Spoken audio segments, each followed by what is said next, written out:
Boom! It's your buddy Scoob coming to you from a beautiful day in Raleigh, North Carolina.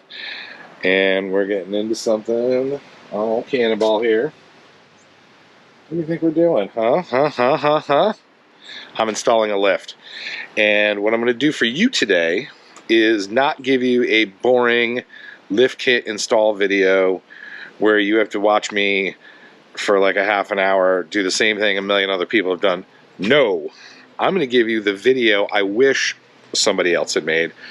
This is my second lift. I did one on Beer Run, my old red JL. I'm going to give you the tips and tricks video. So this is all the stuff that I've learned that isn't in the install instructions. This isn't in any of the other videos I've ever seen, and I've seen plenty of them. I'm going to bring you all of the little tips and tricks and all the little stuff you need to get through this by yourself as painlessly as possible. Pro tip, it is going to hurt. So stick around.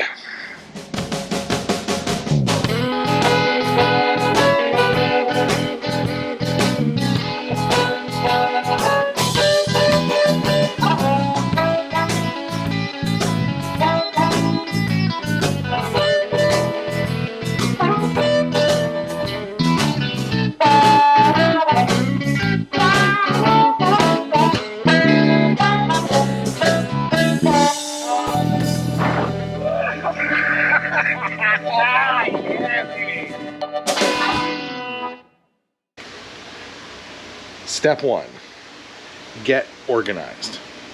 The first thing you want to do, all this stuff is going to start coming in. You're going to order parts. You might need some tools. You might need some things. Get organized before you commit to a date to start doing this, okay? I ordered my kit from Evo and then printed out all of the various instructions, okay? Make sure you've got the right ones. Jeep Wrangler, JT Gladiator, right? Gladiator.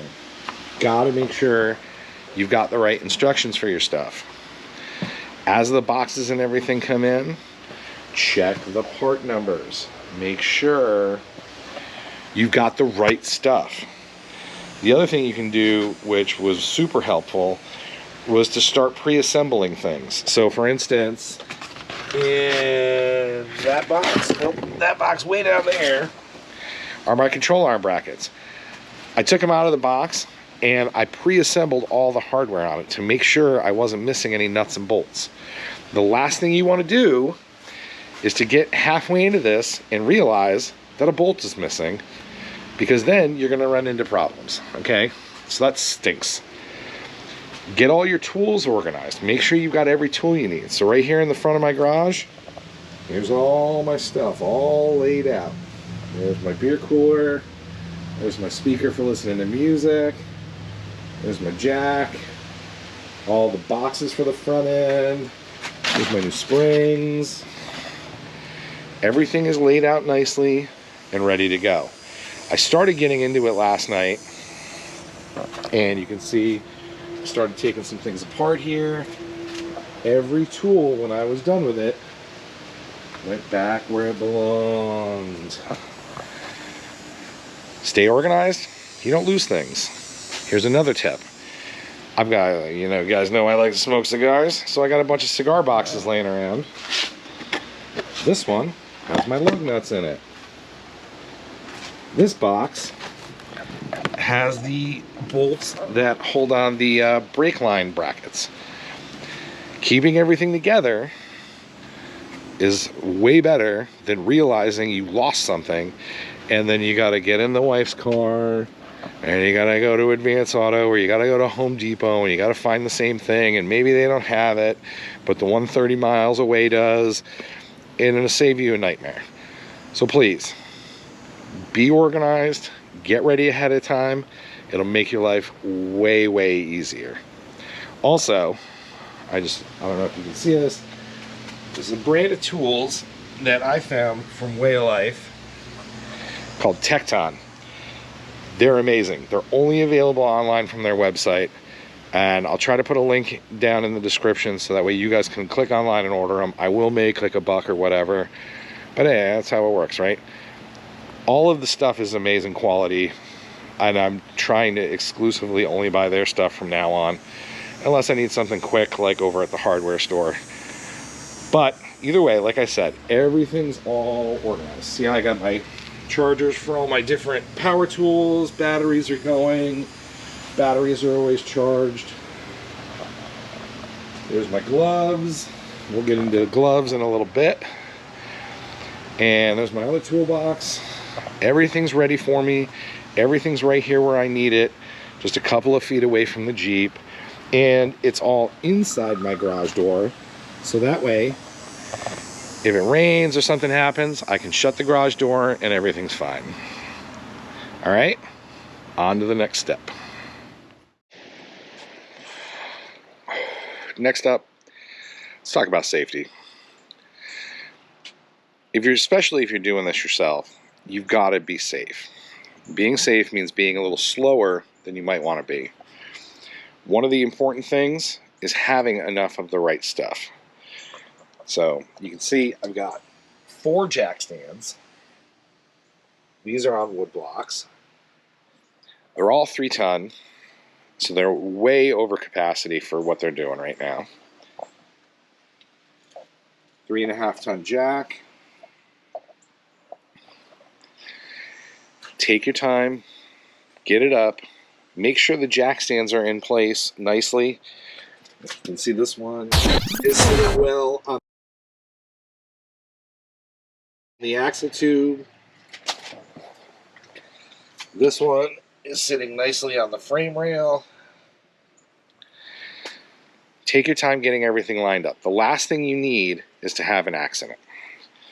You know, so this thing is up right now.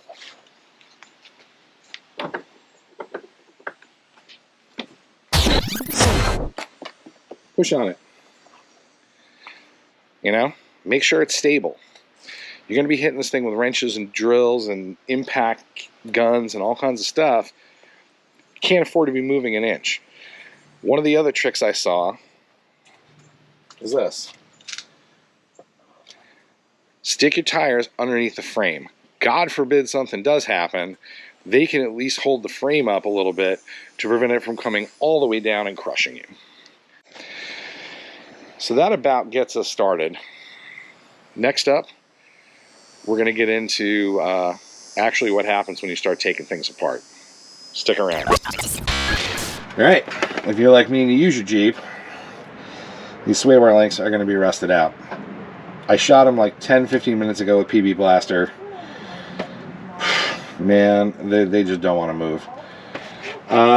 So what you do, and this is the same routine for the front, 6mm goes here, and so it's in the end of the bolt.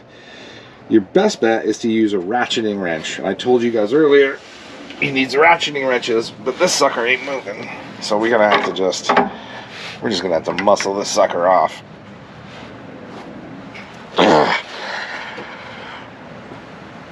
Oh my God, except it won't muscle off. All right, guys. We're doing the bump stops. This was a huge problem the first time I did this, so I spent a lot of time thinking about it. Okay, I showed you in the picture I'm going to post. What I did is I zip tied the bump stop into the spring, right? Trying to hold the bump stop and put the spring into place with the spring compressors and everything else is a nightmare. So just zip tie the sucker in there. It took me 2 zip ties. And that way you don't have to F with it while you're doing the springs and getting the compressor in. The springs all in, everything's looking good. We're aligned over here on the detent. Now I gotta get this bump stop in. So what we're gonna do, as is typical, I do not have the tools I need. First thing I'm gonna do, I'm gonna cut the zip tie, drop the bump stop into place, put the bolt into the top of the bump stop. Then, here's the bolt. Then, what I've rigged up, you gotta get these angled wrenches, right? See what I'm working with here? Because it has to go in through the front of the axle pad down here, and you've got to hold it up to get it to connect where that hole is in there. So you're going to need this wrench to like reach into the pad and then go up. And you'll see what I did was I took some painter's tape, and I've got the washer and the nut kind of held on by a little bit of painter's tape. But once that starts threading, I'll be able to break this whole thing off, and the painter's tape won't be stuck in there. Country boy can't survive. Stay tuned. We've been at this for a while now. The front shock mounts are a bit of a thing. So this is for the Mojave owners. That right there is a T14. It is not a T12. So it's a metric bolt. The standard shocks are all 12. The Mojave, because it's the bigger shock with the reservoir, is a 14. So make sure to have the appropriate drills and drill out anything you have, and make sure to test fit it before you get it in, or else you're gonna have to get it out and get it back in and get it out and get it back in, which is what I've been struggling with here. But we got everything going. The other thing I want to show you is this. I think you can see it in there. Let's move this guy a little bit. Boom.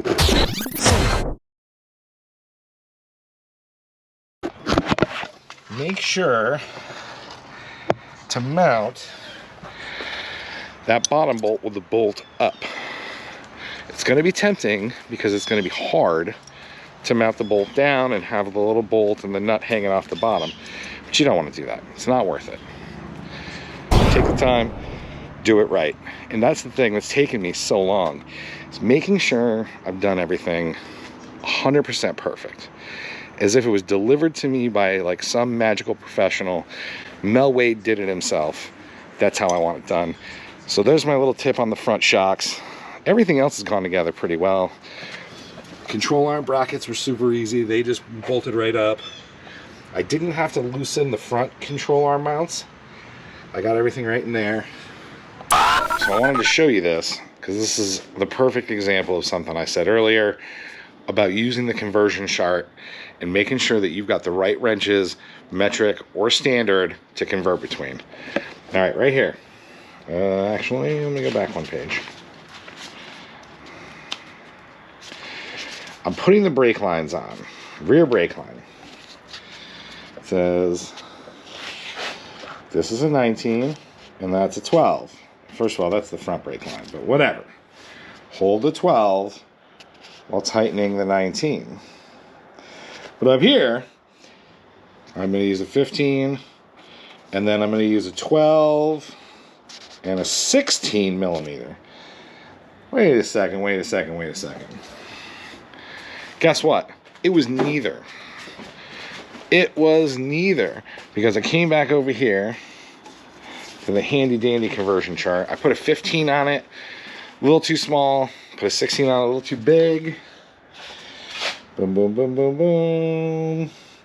15, 16, in between, 5/8. The perfect size. So the instructions were totally wrong. I wasn't even using the right kind of wrench. And that's the perfect example of why you should get yourself one of those charts and use it. If it feels loose, trust your gut, get another wrench, find the right one, because the last thing you want to do is strip a friggin' brake line at 9 o'clock at night and blow the whole project out right as you're wrapping things up. All right. There's one of the secret weapons you have to have. Simple Green. It's the best. I use it for everything. I use it, but more than I use, Frank's Red Hot. No, seriously though, especially when you're getting stuff all over your driveway, a couple of shots of that, break everything up. What you can see here are the leftovers of some of the rusty sway bar link that got all over the place. A couple of minutes with some Simple Green, broke it all up. The other thing you'll notice is that there's no brake fluid stains anywhere. And you know why? Simple Green. As soon as I spill brake fluid, spray it. I didn't even clean it up. I just let the Simple Green sit on it. It actually rained yesterday. The rain took it all away. And yeah, you gotta have that stuff. All right, so here we go. Oof. All right, these bolts, I've been very concerned about these. Line is straight, hasn't rotated, hasn't come loose. In there. Can you see it? Can't tell if you guys can see that one. Oh, there it is. Yep, line is straight, hasn't come loose. All right, let's check out the back. Line is straight. Line is straight. Let's check out this side. The line is straight. The line is straight. The line is straight. The line is straight. This side was a little harder. Line is straight. And way up there, the line is straight. You see what I mean? Because I put the mark onto the actual control arm, the outside of it, I can tell the bolts haven't even rotated. Everything is tight. Everything's staying right where it needs to be. There's the shock extensions, straight, perfect. This side, perfect, perfect. Will that one rotate? No. All right. Let's swing on down to the front. Whoa, baby.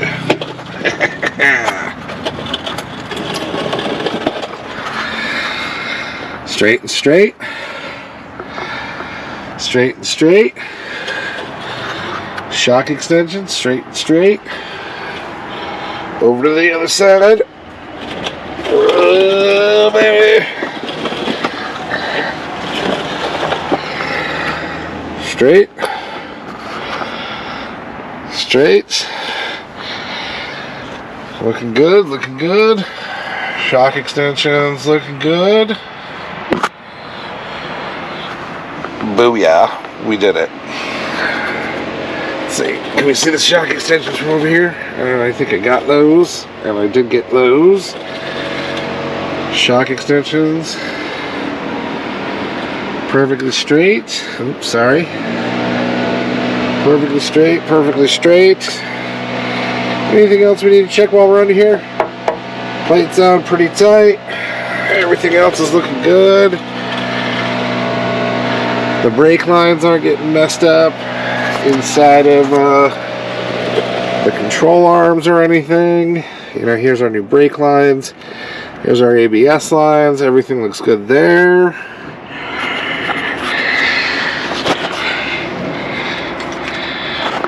Locker line, our FAD line looks good. We don't have a locker on the front because we're in Mojave.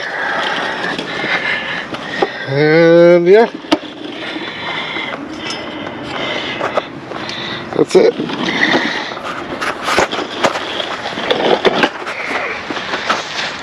So there you have it. Everything's nice and tight. After our 500-mile checkup, we did some light wheeling out in the mountains. I've been raging over the speed bumps every now and then just to make sure I don't hear any clangs or any chunk or anything like that. She's been perfect. All the bolts are still good. And yeah, we can wrap this one up. So thanks a million. I hope you got some tips to help you. Make sure to like and subscribe, and we're gonna keep the shiny side up. Talk to y'all later. Hey, y'all. That's about enough you heard from me, but I just wanted to add one thing that I did forget to tell you. Please, if you got questions or before you get into your lift, doesn't matter what kind of question it is, please leave it in the comments below, and I will be happy to respond to you as fast as I can. plenty of people have helped me over the years. I've learned everything I know by being taught from someone else or somebody giving me a tip or something like that. So I am happy to return the favor. You know, I'm very frequently on wayoflife.com, which is a big Jeep board run by Eddie and Cindy O. I've learned everything I know about Jeeps from that website alone. And just doing things myself, just getting in there, getting my hands dirty and going for it. So I hope this video helped, and please leave anything in the comments below and I'll be happy to respond. Have a good day, get outdoors and enjoy.